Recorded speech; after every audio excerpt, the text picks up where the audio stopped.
Hello friends, welcome back to my YouTube channel. જય શ્રી કૃષ્ણ. ગરમીની ઋતુમાં ઠંડા ઠંડા મિલ્કશેક કોને નહીં પસંદ આવતો, એ પણ હેલ્ધી હોય તો વાત જ કંઈક અલગ હોય છે. તો આ વિડીયોમાં જોઈશું કે અલગ અલગ કોલ્ડ અને રિફ્રેશિંગ મિલ્કશેક બનાવીશું. તો વિડીયો પસંદ આવે તો લાઈક કરજો, કમેન્ટ કરજો અને શેર કરજો. તો જ્યારે કોઈ મહેમાન આવે તો ત્યારે તમે ફટાફટ આ મિલ્કશેક સર્વ કરી શકો છો. તો આને બનાવવામાં ખૂબ જ ઇઝી છે અને સ્વાદમાં પણ ખૂબ જ ટેસ્ટી છે. તો ચાલો આપણે રેસીપી જોઈએ. તો સૌ પ્રથમ આપણે મેંગો મિલ્કશેક બનાવીશું. તો મેંગો મિલ્કશેક બનાવવા માટે મિક્સર જાર લઈશું. એમાં 1 કપ કાપેલી કેરી લઈશું. મેં અહીંયા 2 કેરીને સ્લાઇસ કટ કરીને લીધી છે. તો થોડાક એવા ટુકડા આપણે ગાર્નિશિંગ માટે રાખીશું. તો અહીંયા કેરી મિક્સર જારમાં એડ કરી દીધી છે. હવે આપણે 2 ચમચી જેટલી ખાંડ એડ કરીશું. અહીંયા ખાંડનું પ્રમાણ તમે વધારે ઓછું કરી શકો છો. હવે આપણે થોડીક ઇલાયચી એડ કરીશું. હવે આપણે 1 કપ જેટલું ઠંડુ દૂધ એડ કરીશું. તો મેં દૂધ અહીંયા પહેલેથી જ ઉકાળી અને ઠંડુ કરી રાખ્યું છે. હવે આપણે મિક્સર જારમાં ગ્રાઇન્ડ કરી લઈશું. તો તમારે વેનીલા આઈસ્ક્રીમ એડ કરવી હોય તો તમે કરી શકો છો. તો અહીંયા આપણો મેંગો મિલ્કશેક રેડી થઈ ગયો છે. તો સર્વિંગ માટે આપણે આઈસ ક્યુબ એડ કરીશું અને પછી જે આપણે મિલ્કશેક ગ્રાઇન્ડ કર્યો છે તે એડ કરી દઈશું. હવે આપણે જે સાઈડમાં કેરીના ટુકડા બચાવી રાખ્યા છે તે ઉપર ગાર્નિશિંગ માટે એડ કરી દઈશું અને થોડાક એવા કાજુ પિસ્તા ઝીણા ટુકડામાં કટ કરીને ઉપર ગાર્નિશિંગ કરી લઈશું. તો આપણો ઠંડો ઠંડો મેંગો મિલ્કશેક રેડી થઈ ગયો છે. આને બનાવતા ફક્ત 5 મિનિટનો સમય લાગે છે અને પીવામાં પણ હેલ્ધી હોય છે. તો બાળકોથી લઈ મોટાને ખૂબ જ ભાવશે એવો મેંગો મિલ્કશેક રેડી થઈ ગયો છે. તો હવે આપણે બનાના મિલ્કશેક બનાવીશું. તો એના માટે મેં 3 કેળા નાના ટુકડામાં કટ કરીને લીધા છે. તો આપણે તેને મિક્સર જારમાં એડ કરી દઈશું અને થોડા કેળાના ટુકડા ગાર્નિશિંગ માટે બાકી રાખીશું અને 2 કપ જેટલા આપણે અહીંયા ખાંડ એડ કરીશું. ખાંડ તમે તમારા પ્રમાણે એડ કરી શકો છો. એક નાની એવી ઇલાયચી એડ કરીશું. હવે આપણે 1 કપ દૂધ એડ કરીશું. દૂધ અહીંયા મેં પહેલાથી જ ઉકાળીને ઠંડુ કરીને હવે આપણે મિક્સર જારમાં ગ્રાઇન્ડ કરી લઈશું. તો આપણું બનાના મિલ્કશેક પણ રેડી થઈ ગયું છે.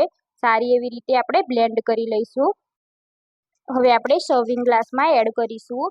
તો જે આપણે ગ્રાઇન્ડ કર્યું છે તે બનાના મિલ્કશેક એડ કરી દઈશું અને જે આપણે બાકીના કેળાના ટુકડા સાઈડમાં રાખ્યા છે તે ઉપરથી આપણે ગાર્નિશિંગ કરી દઈશું અને એવી જ રીતે આપણે જે કાજુ અને પિસ્તાના ટુકડા છે તે બી આપણે ઉપરથી ગ્રાઇન્ડ કરી લઈશું. તો આ રીતે આપણે એને સજાવી લઈશું. તો આપણો અહીંયા બનાના મિલ્કશેક રેડી થઈ ગયો છે. તો ઠંડો ઠંડો મિલ્કશેક આપણો રેડી થઈ ગયો છે. ગરમીની ઋતુમાં આ મિલ્કશેક સર્વ કરવામાં આવે તો મજા પડી જાય. તો બાળકોથી લઈ મોટાને ખૂબ જ આ મિલ્કશેક ભાવે છે. હવે આપણે બનાવીશું ઓરિયો મિલ્કશેક. ઓરિયો મિલ્કશેક પહેલાં બાળકોનો ફેવરેટ હતો પણ આજે જમાનામાં મોટાનો પણ ફેવરેટ છે. તો ઓરિયો મિલ્કશેક બનાવવા માટે આપણે 5 થી 6 ઓરિયો બિસ્કિટ આ રીતે મિક્સર જારમાં નાના એવા ટુકડામાં કટ કરીને એડ કરી લઈશું. હવે આપણે આમાં 1 કપ વેનીલા આઈસ્ક્રીમ એડ કરીશું. તો વેનીલા આઈસ્ક્રીમથી ઓરિયો શેકનો સ્વાદ ખૂબ જ સારો આવે છે. હવે આપણે અહીંયા 1 થી 2 ચમચી ખાંડ એડ કરીશું. ખાંડનું પ્રમાણ તમારે ઓછું રાખવાનું કેમ કે આઈસ્ક્રીમ બી મીઠી હોય છે અને બિસ્કિટ બી મીઠી હોય છે. હવે આપણે 1 ચમચી ચોકલેટ સિરમ એડ કરીશું અને 1 કપ દૂધ એડ કરીશું અને મિક્સર જારમાં ગ્રાઇન્ડ કરી લઈશું.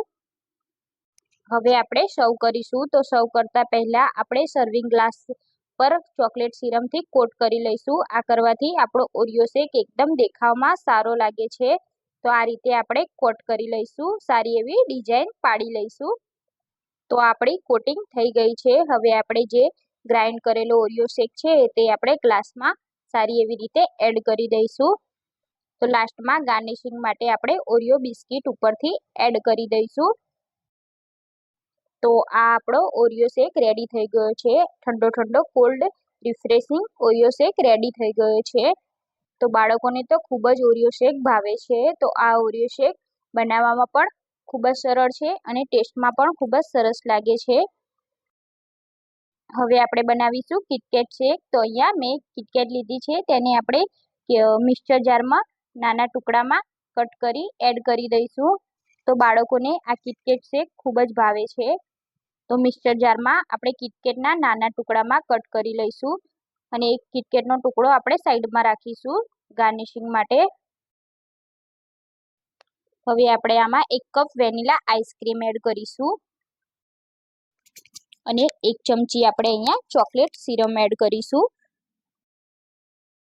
તો અહીંયા આપણે ખાંડ એડ નહીં કરીએ કેમ કે બિસ્કિટ બી ગળી હોય છે અને આઈસ્ક્રીમ પણ ગળી હોય છે. હવે આપણે 1 ગ્લાસ દૂધ એડ કરી દઈશું અને મિક્સરમાં ગ્રાઇન્ડ કરી લઈશું.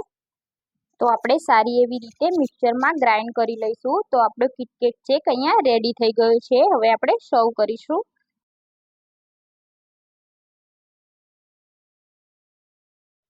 તો કિટકેટ શેક સર્વ કરવા માટે આપણે ગ્લાસ ઉપર આ રીતે સિરમથી કોટ કરી લઈશું. આ રીતે આપણે ડિઝાઇન પાડી લઈશું. તો આ રીતે આપણે કોટ કરી લીધું છે.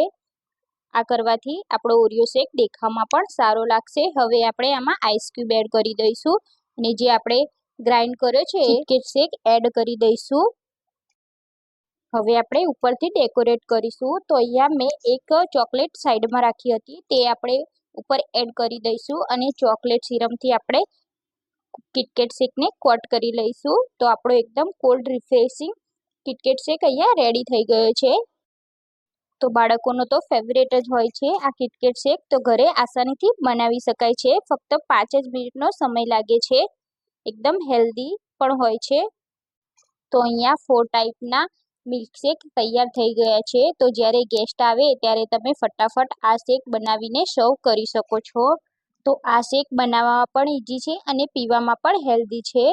તો બહાર મોંઘા ભાવના જે શેક મળતા હોય છે તેને આપણે ઘરે એકદમ ઓછા ખર્ચામાં અને ઇઝી રીતે બનાવી શકીએ છીએ. તો બાળકોથી લઈ મોટાને પણ પસંદ આવે તેવા આપણા મિલ્કશેક અહીંયા રેડી થઈ ગયા છે. તો ઠંડા ઠંડા મિલ્કશેક પીવો અને હેલ્ધી રહો. તો તમને મારો વિડીયો પસંદ આવ્યો હોય તો મારા વિડીયોને લાઇક કરજો, કમેન્ટ કરજો અને વધુમાં વધુ શેર કરજો. અને મારી ચેનલને સબસ્ક્રાઈબ ના કરી હોય તો ચેનલને સબસ્ક્રાઈબ કરી લેજો. અને ફરી મળીએ નવી રેસીપી સાથે. જય શ્રી કૃષ્ણ.